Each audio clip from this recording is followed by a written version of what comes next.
much. It's a privilege to be back on the stage in United Arab Emirates. I have been quite successful in presenting data across the world, but I have to mention that the first country I was invited to present outside my own was here in United Arab Emirates, now some 15 years ago. So that tells me that this is a country that is very keen on being in the front of new ideas. I'm going to talk today about how we transform data into insights. And that's a very, I didn't put the title, I was asked to do this. That's quite demanding. To get it into information is one thing, but to get it into insights means understanding something new.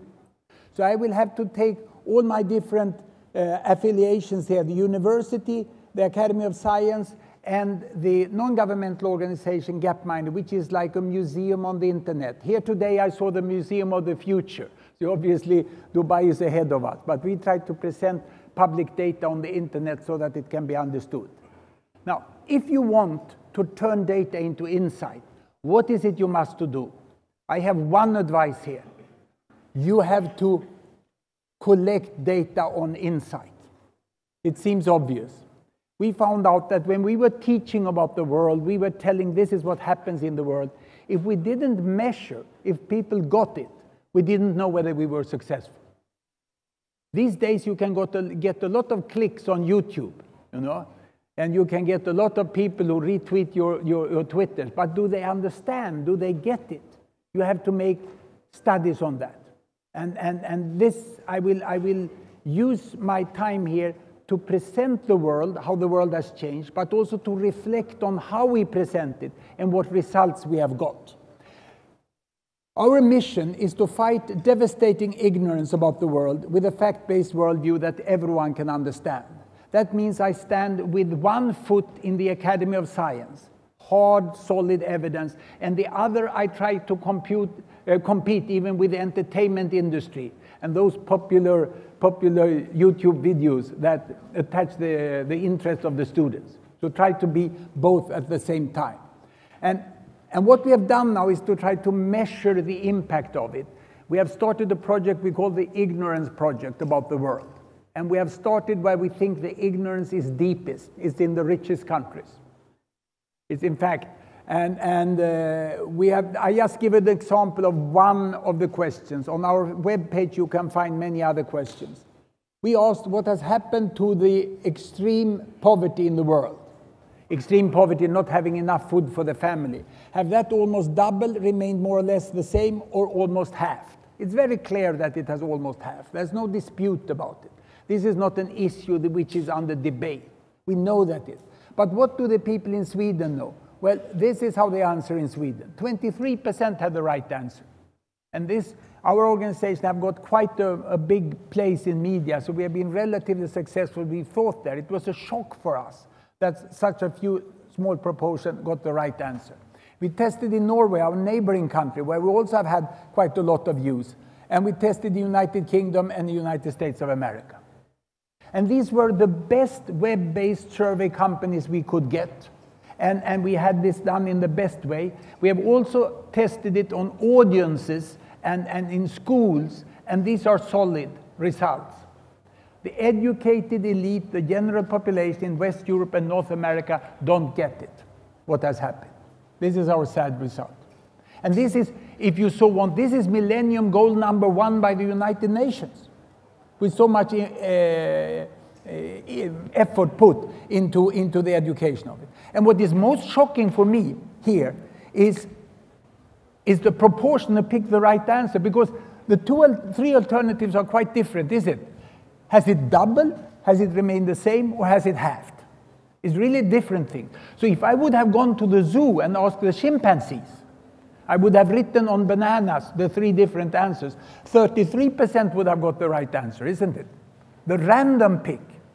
This means that these nations, the population, score worse than random. And if you score worse than random, this can only be explained by one thing. You have preconceived ideas.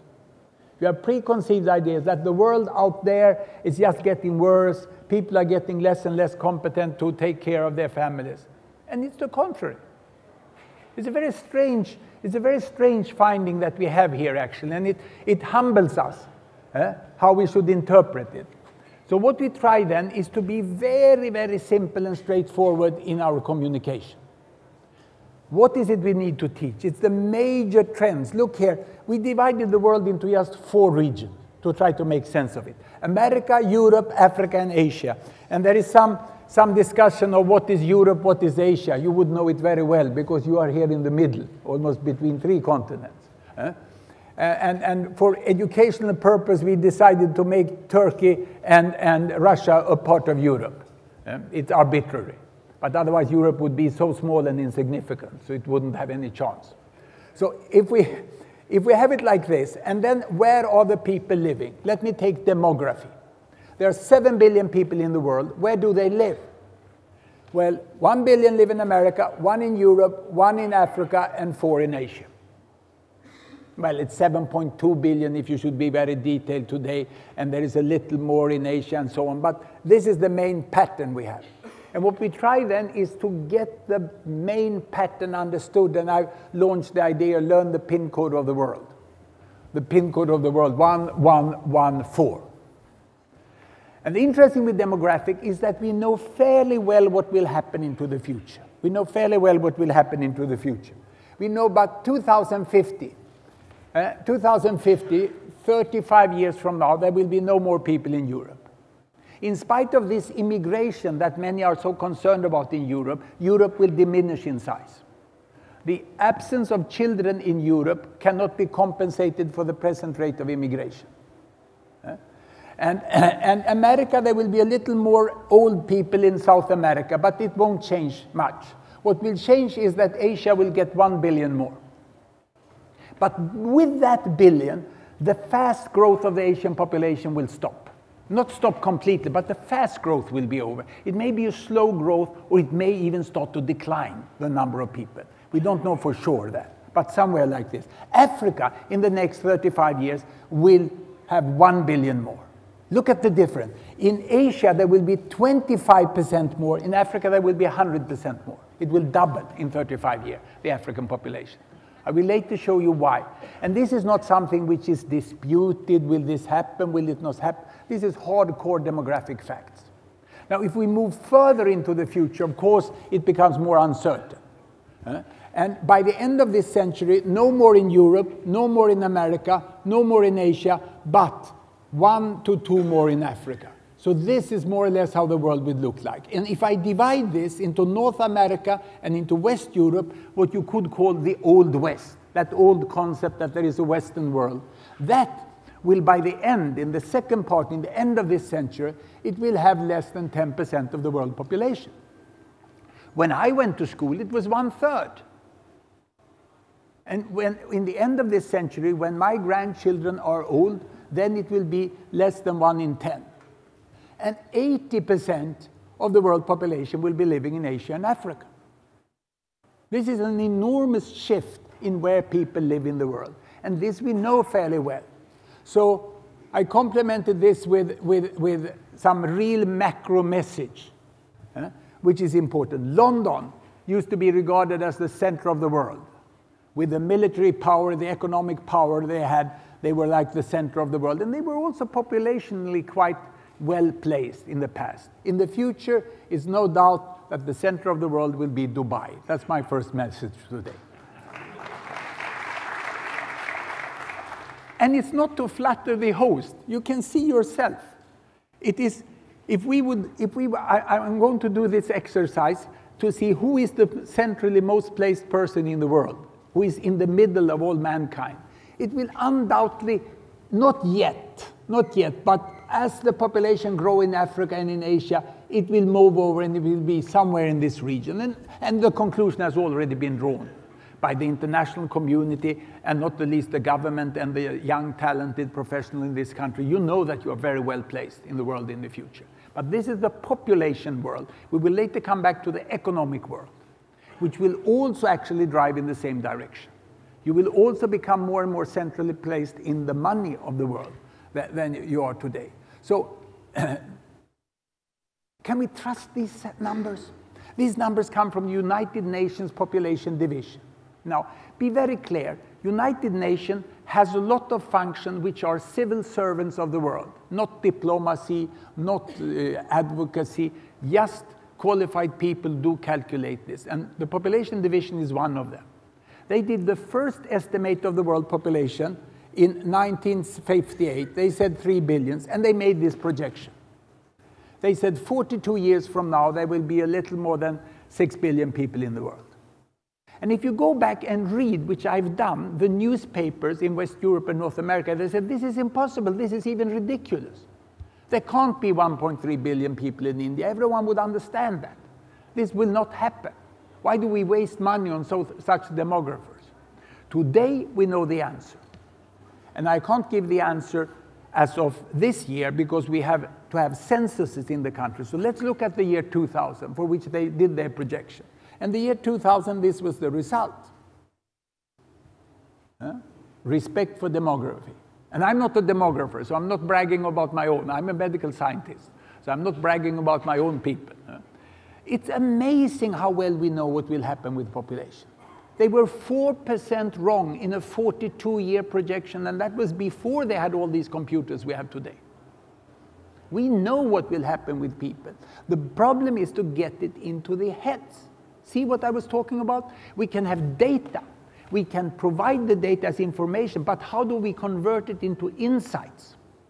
Into really understanding that Europe will be a smaller and smaller part of the world population, that North America and Europe together will be a smaller and smaller part of the world population, and fall to less than 1/10. That insight is very difficult. You can provide the information, and what happens then is that people say, even educated people, you can't trust these numbers, these demographics, we don't know anything about it.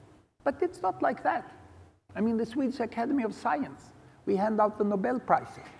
We know what to trust and what not to trust. And why has this happened? Why do we know it? Because we know the number of babies born per woman in the world, what is called technically fertility rate, not birth rates. Birth rate is birth per 1,000 people.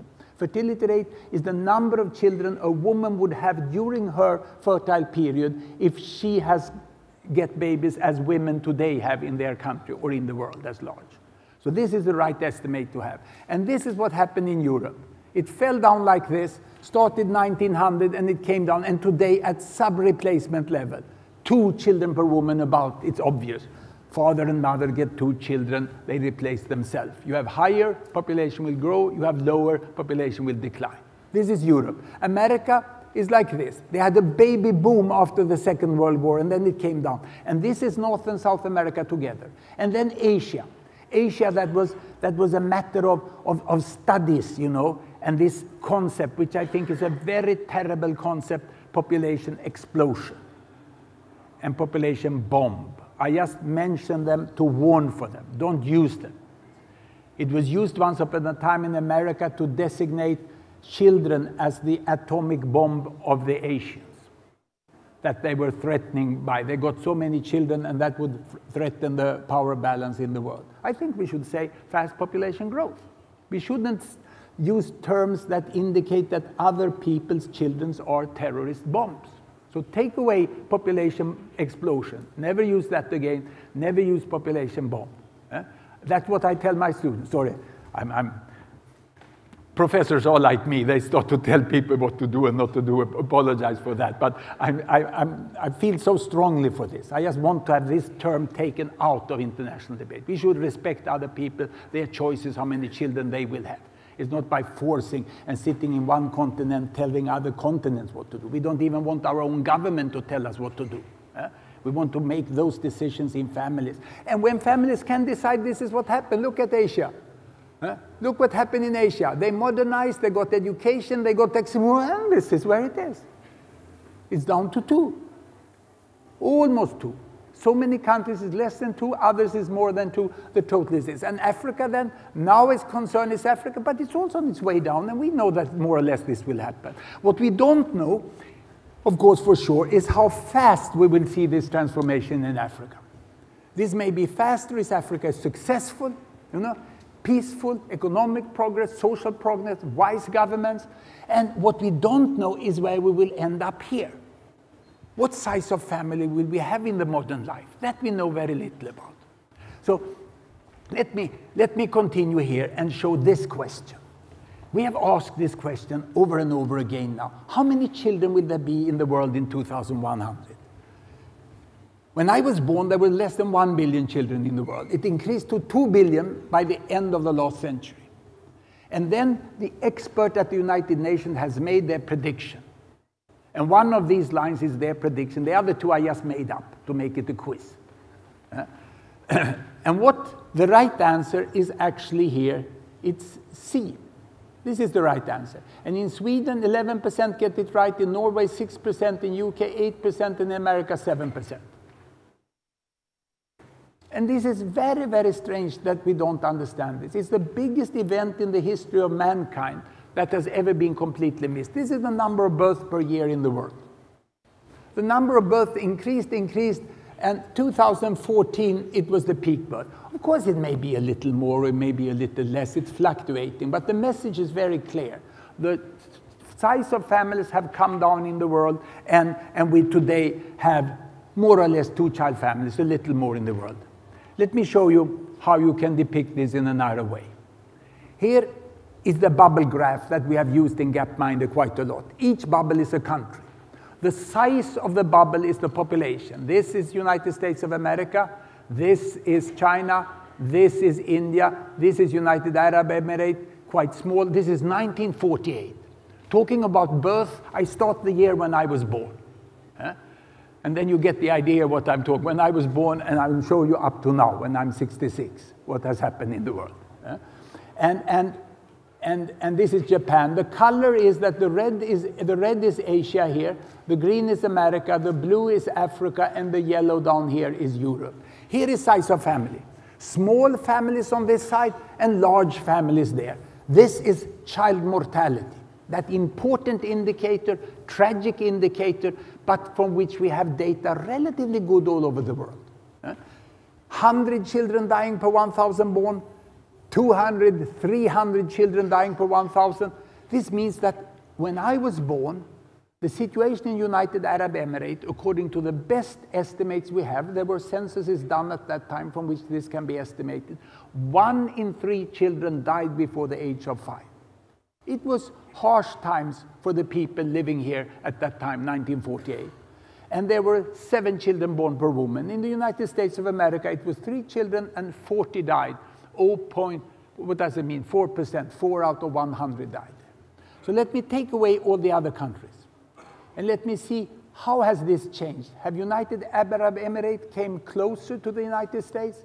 What has happened? You can see how the child mortality is falling in the United Arab Emirates, how United States is going up in size of family and then going down, and this is very far away, is now independence is coming there, and now you get education for both men and women in the country, and look the success. They're coming here, but will they ever catch up with the United States? Yes, look what has happened when women is coming into the workforce and you get the modernization and passing the millennium, and here we are a little ahead. Congratulations.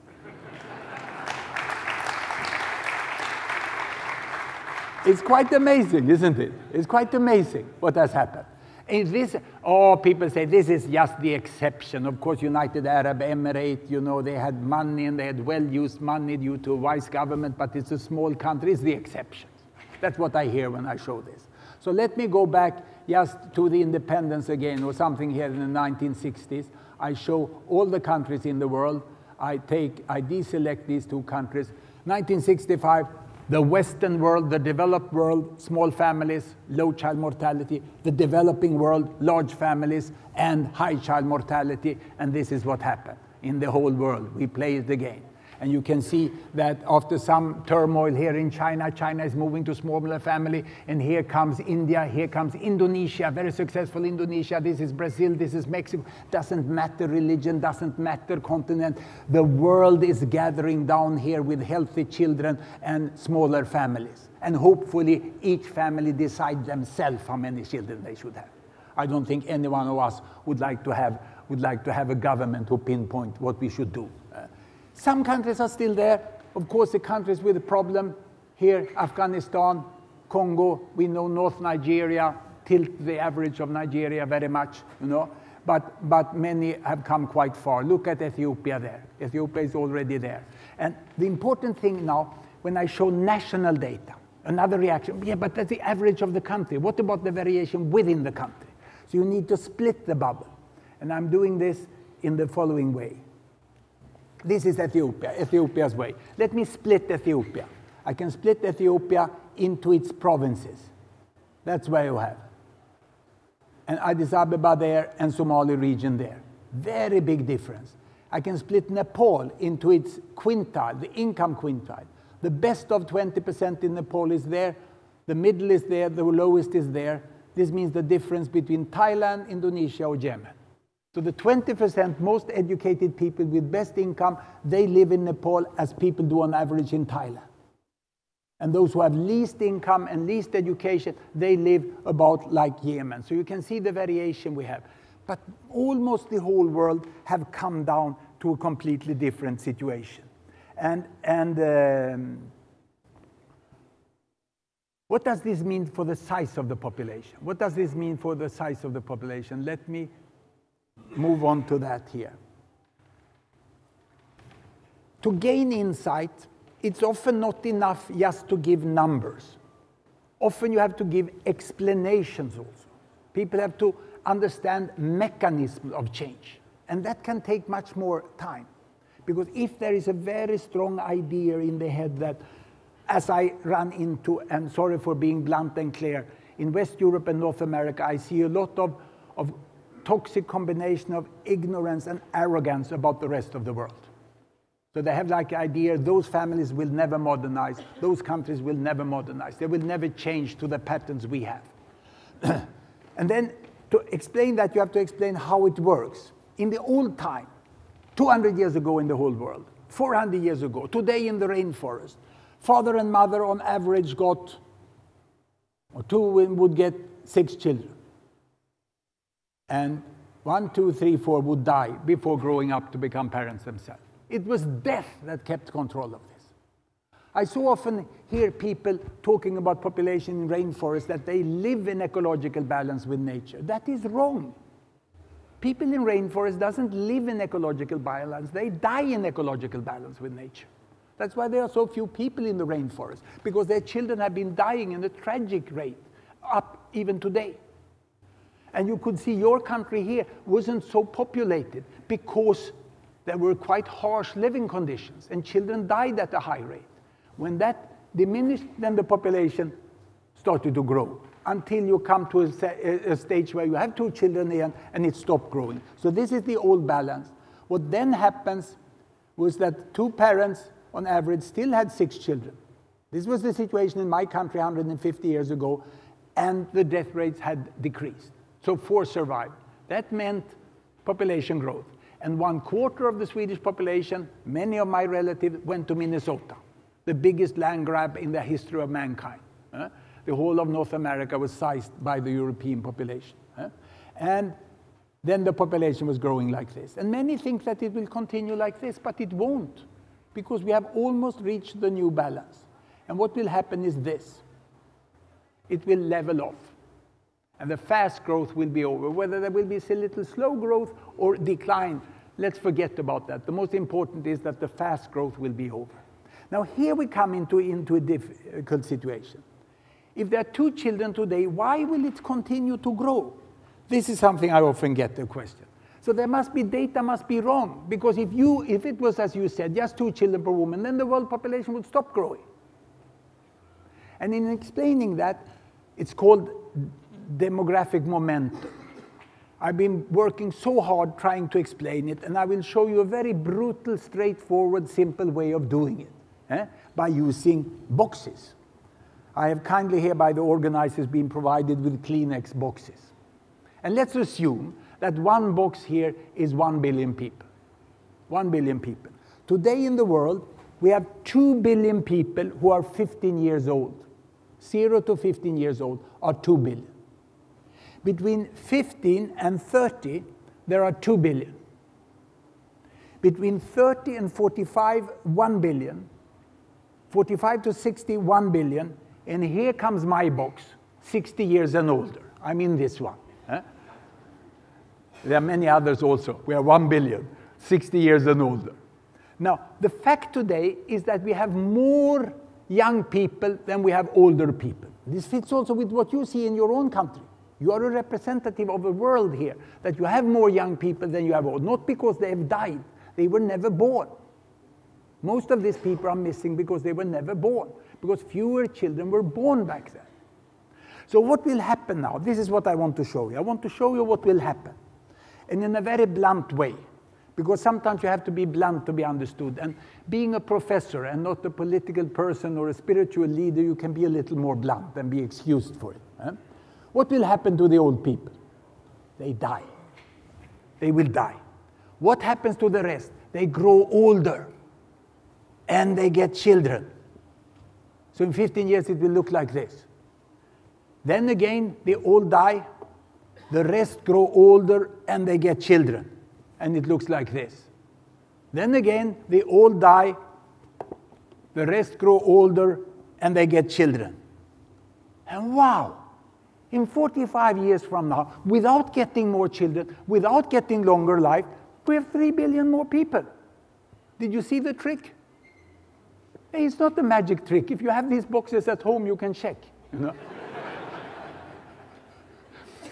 I call it the fill-up of adults.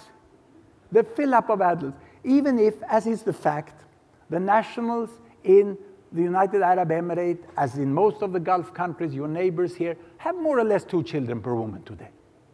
Some have fewer, some have more, but it's more or less on average that.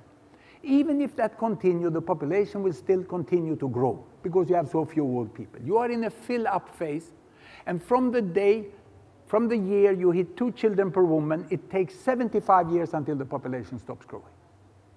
This is the fact. And this is the fill-up effect. Now, why I do this is to show you what you have to do to have insights of data. It's not just produce number, produce a graph which you had in your master thesis or whatever. You really have to grasp it yourself and find a way of explaining. And sometimes visualization of data, you can animate data, but this is called physicalization of data. You can make it very concrete, very, very practical, so it looks like this. Now, let me show you this for the world in a more elegant way than my tissue boxes. Now, this is one way of showing it. The number of children in the world have stopped growing. What will grow is the number of adults. This is what will happen in the world. And these adults will all be urban. There are 2 things that have stopped increasing. It's children and it's rural population. So there will be a lot of cities built in the future. Now, here is the detail I want to show you. Here, each of these dolls is 100 million people. 15, 30, 45, 60 and above. This is Europe. This is me then, 66 years in Europe. I would belong to this doll up here. This is America. We lack some retired people. This is Africa.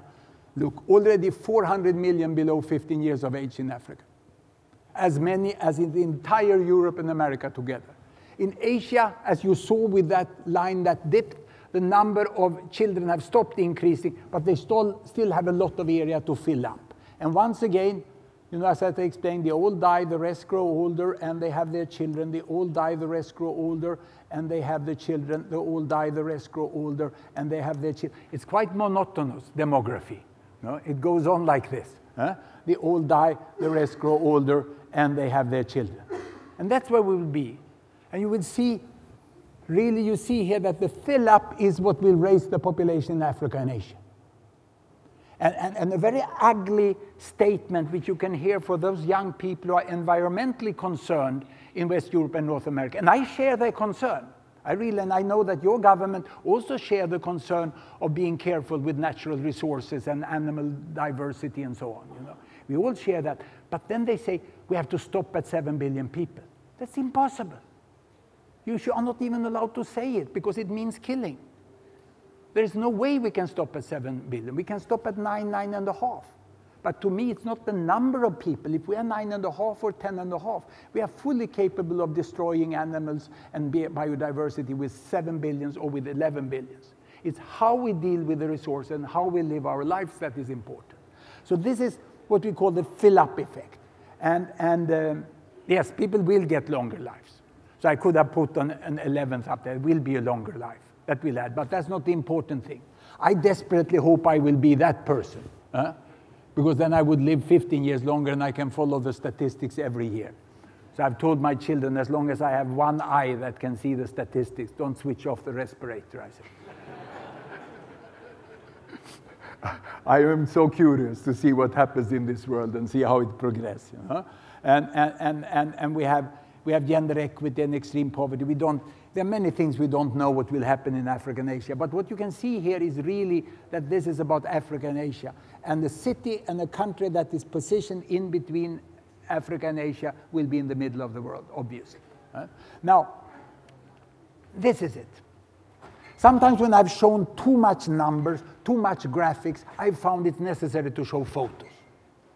That's what newspapers do. They show photos so they can realize what it is. Look, these are the families of the world. These are the families of the world. And I picked them from some countries to be representative. You can live and you can have a Catholic faith in Mexico. They are happy, they are building their home. This is a family in Vietnam that is going to the beach in the weekend. They have a two-wheeler. This is a family, perhaps Coptic Christians in Addis Ababa with 2 children. This is a Muslim family in Bangladesh. And look, 2 daughters and the father and mother. Bangladesh today have 2 children per woman. Or 2.2 if I should be precise. And this is India with 80% of the world population live in societies where 2 children is the average. And we never want anyone to tell exactly how we should do. I can't repeat that enough. We want it to be variation according to each couple's wishes. But a wise government can see, that people can choose themselves, and they will end up with a number of children that families can support through education and that government can support through education. This is what we are seeing happening. And I found very important sometimes to make it concrete, to show photos. When I lecture for the banks and the corporate sector, I said, this is the emerging markets. The emerging markets is not money in a bank. It's young couples, pillow talk. When they in the bedroom say, we shall have 2 children and we shall work hard, they should have a better life. If they live in a poor country in the region, the husband will say, I'll go and work a period in the Gulf. I'll go to United Arab Emirates. My older brother was there. I can earn money. I can come back. I can invest that money. We can have a small workshop. We can get a better life. These small plans in young couples, that's the driving force in the world. And that's a nice way of looking at it. Instead of stock markets here and there, that is really the driving force behind the change in the world are young couples planning for their children. Now, how does this, if we should briefly then look at incomes. Here's income distribution in the world. Just money. $1 a day, $10 a day, $100 a day. When you show income, you are almost forced to use what is called the logarithmic scale. You have to compress the high incomes and to take apart the low incomes, because the variation in the world is more than 100-fold in income. Taken away Bill Gates and others who are very, very rich over here. They are so few. We're taking people with salaries, who have this distribution. This is America, this is Europe, this is Africa, this is Asia. That is 1973, almost independence of United Arab Emirates. Very typical that we had one big hump here and another hump there. I call it the camel world. It was like two humps. And one was west, one was rest. That concept that still sticks in the head. But look what has happened when I drag this. Asia is coming along. Europe is being catched up. And just 2010, we don't have updated data on income distribution. I have to be some years back. If I really had up to date, it's not a camel, it's a dromedary. It's one hump only now in the middle. And unfortunately, we have poor people in this end who are lagging behind. Rural parts of South Asia and sub-Saharan Africa. Then we have people over there who have quite a good life. Some of them in Europe, some of them in America, some of them in the Middle East, some of them in other places in the world. But it has changed like this. And even to make this axis understood, we have found that you need to do something else. Sorry, that was not what I was going to show. I was going to show something else here.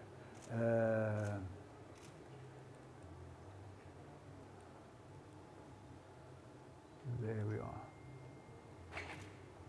When you show an income distribution like this, I have found that people are very difficult to relate to these numbers. What does $10 a day mean? What does $100 a day mean? So instead, I found out that if these are the 7 billion people, I put them in a row, I make it very simple. These are their incomes, from $500 a day to $32,000 a day. Down there, they have open fire. They don't have electricity, they don't have gas.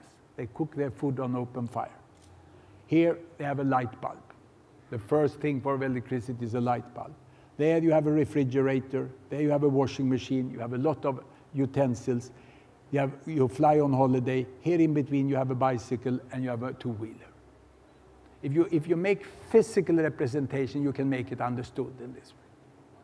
So I think I will stop there and open if there are some questions, because what I'm telling you is that if you are dealing with data in the government service, which is fully understood, and it's just about a question, how many more inhabitants do we have in this city? You know, how many more apartments have been built? Something straightforward. It's just to provide the numbers. But when things are changing in a way, so the whole concept have to change of what the country are doing. You are moving from agricultural to service sector. You are moving to creative sector. You are trying to foster innovation, and it's changing your country. Then to convert the data to insights, then you have to add the explanation in various ways, and it has to be precise for the need for each thing you need to explain. And when you want to explain the progress you have in your country and in the region, in spite of the security issues we see today, which are partly tragic, and we have great compassion for that situation in the region, you know? But in spite of that, that also hinders the outside world to see the progress that's happening. When you're going to explain that for the rest of the world, that's a tough one. That's a real tough one. For people in Europe to understand that your university graduates here are at the same skill level as they are in Europe and North America, that's very difficult to explain. I'm trying to do my best. Thank you very much.